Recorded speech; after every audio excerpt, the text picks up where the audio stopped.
This is a way to get into Lotus in Crow. And you gotta be able to get into full Lotus to be able to do it, so I'm just gonna get there, assuming that you know how to do it.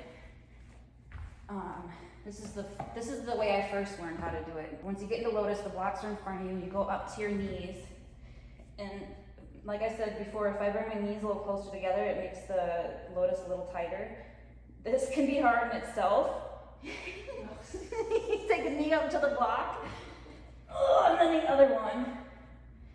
And then you get into Crow, position with your arms, bend the elbows, and then it's not easy. You've got to climb up on your knees. So it's not happening for me today, I can already tell, but you can play around with it.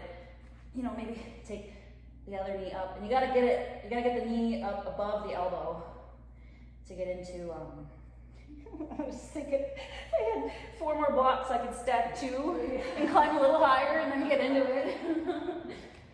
So it's, oops, yeah, then you just get out and sit. If you have half Lotus, you can do something kind of like it. It's just harder to climb up on the blocks because you don't have the bind of Lotus. One leg is up, the other's down. You can still do the thing where you go to your knees. And you can get up there still. You can play too. Knee up. Knee up.